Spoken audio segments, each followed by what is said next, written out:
السلام عليكم ورحمة الله وبركاته. نتمنى من الله تكونوا على خير وبخير.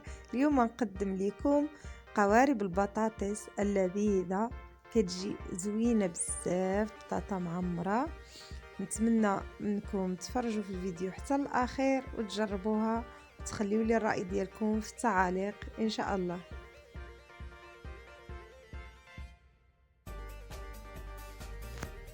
خليكم مع المقادير وطريقة التحضير. غنحتاجو عندنا 5 الحبات ديال البطاطا متوسطي الحجم، 3 ديال الفرماجات، صدر الدجاج، عندنا الفلفل الاصفر والاحمر والاخضر والكزبر ومعدنوس، عندنا الزيت، عندنا الطماطم المصبره، عندنا معلقه كبيره ديال الفلفل الاحمر والملح والكمون والبزار والهريسه على حسب الذوق. غندوزو لطريقه التحضير. غنقسمو البطاطا على زوج، من بعد غنحاولوا نحيدو منها الوسط، نخويوها يعني من الوسط بهذه الطريقه شويه بشويه.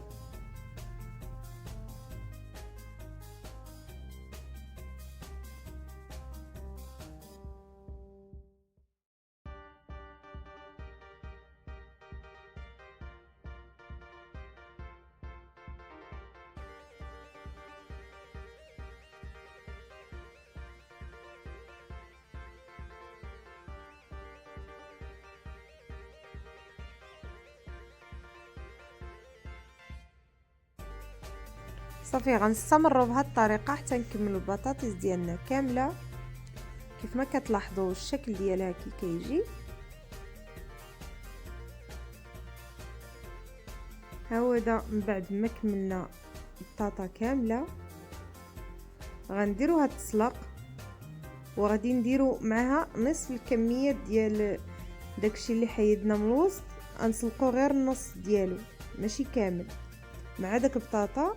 وغادي ندوزو غنقطعو صدر الدجاج هكا بشكل عشوائي، يعني اختياري، بامكانكم ديروا كفته ولا صدر الديك الرومي، صدر الدجاج ولا الطون، اللي بغيتو اختياري. وعندي بصله نسيت ما ذكرتهاش معكم في الاول.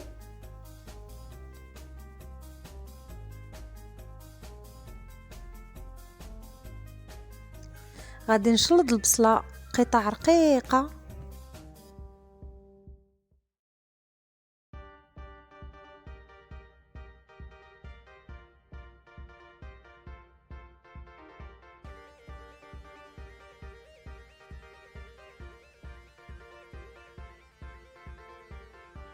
صافي غنديروها تشحر مع شويه ديال الزيت، زيت البلديه من الاحسن.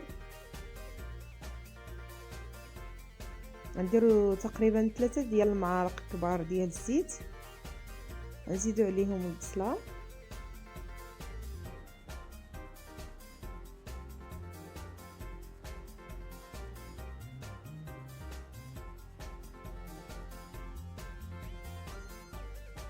صافي نديروها تشحر. نديروا ليها قبيصه ديال الملحه باش تنزل البصله. صافي غنتقلوا دابا عاوتاني نطحن صدر الدجاج.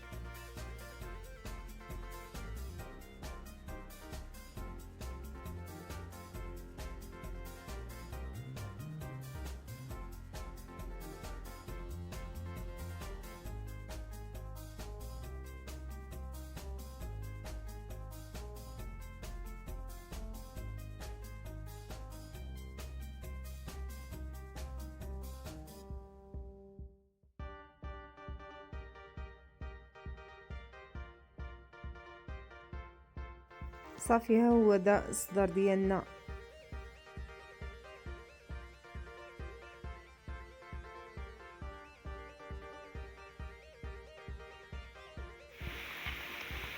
ها هي دا البصله ديالنا من بعد ما نزلات شويه، شحرات شويه، غادي نضيفوا عليها الفلافل.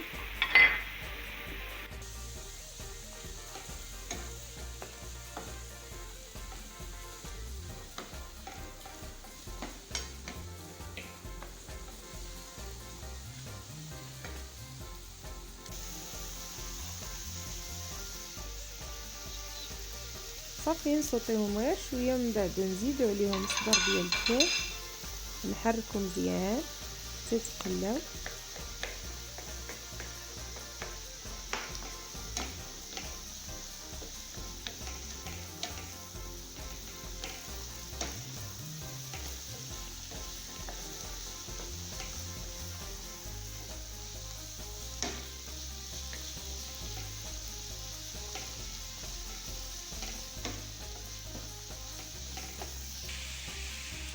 صافي دابا غادي نزيد التوابل ونحرك.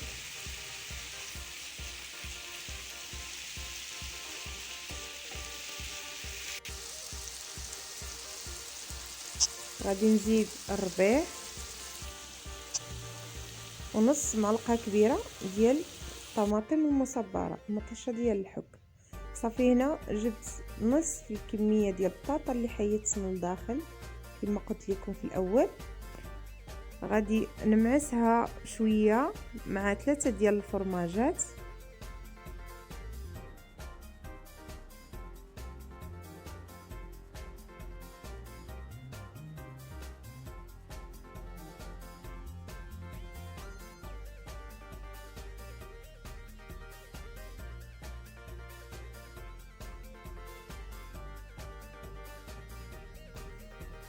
صافي غادي نمعسوه مزيان داك البطاطا مع الفرماج، وعاد غادي نخلطوها مع الحشوه.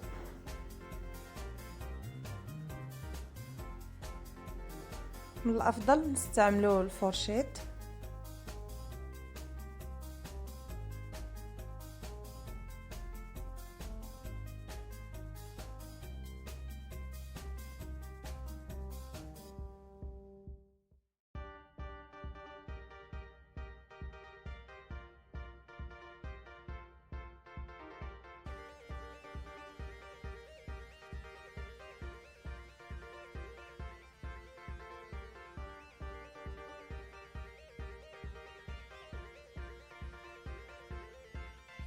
صافي نكملوا بهذه الطريقه. بعد ما كملت غادي نخلط مع الحشوه، يعني تعمدت ما نديرش كميه ديال البطاطا كامله باش ما تجيش معجنه بزاف، يعني غير نصف الكميه اللي حيدنا من داخل ديال البطاطا. صافي نخلطوا الحشوه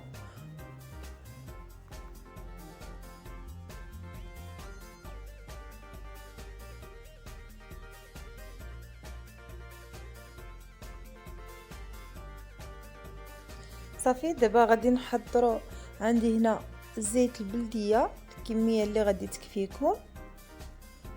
غنحك عليها شويه ديال الزعتر يابس، غندير عليها شويه ديال الملحه، شويه ديال الابزار، الفلفل الاسود، وغنحرك ندهن بها داك البطاطا اللي عندنا كامله.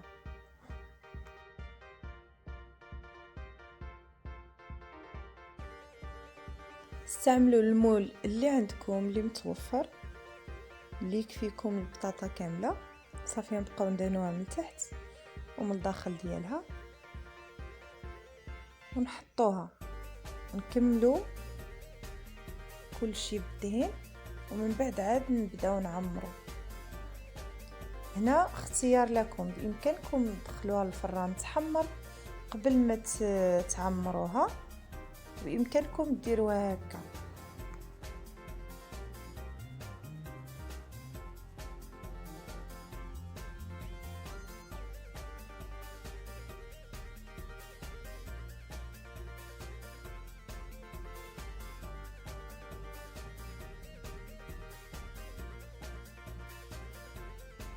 حاولوا معها شويه بشويه باش ما تهرس ليناش في يدينا.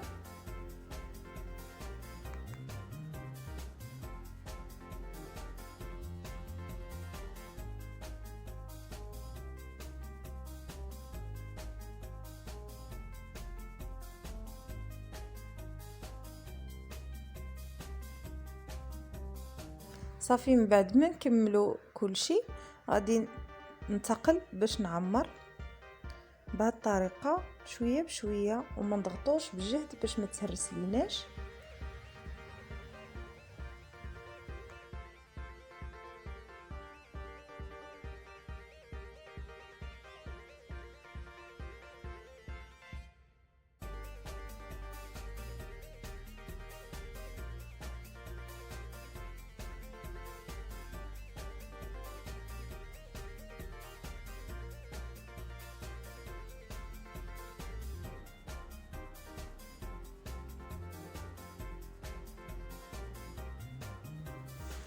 صافي، من بعد ما كملت الحشوه كامله درتها على بطاطا.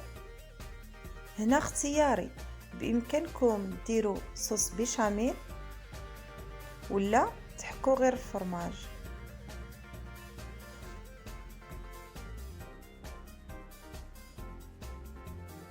هنا استعملت بلوك لافاش كيري يعني اللي متوفر.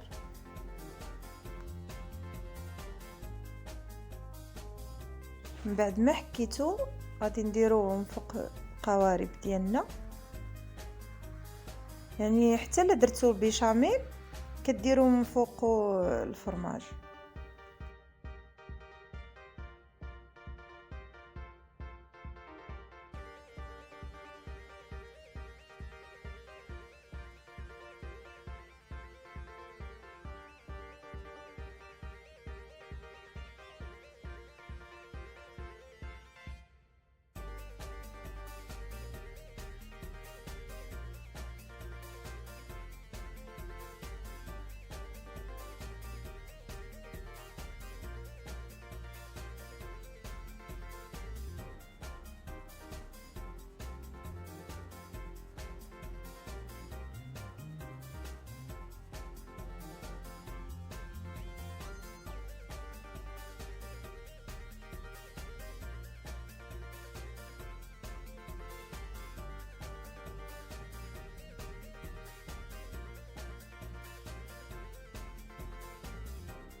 دابا ندخلوه للفرن تحمر لينا بطاطا شويه وتشد فراسها داك الحشو ويذوب الفرماج وغادي يكون واجد وبصحه والراحه. ها هو الطبق النهائي ديالنا، كيجيو هائلين ولذاذ بزاف.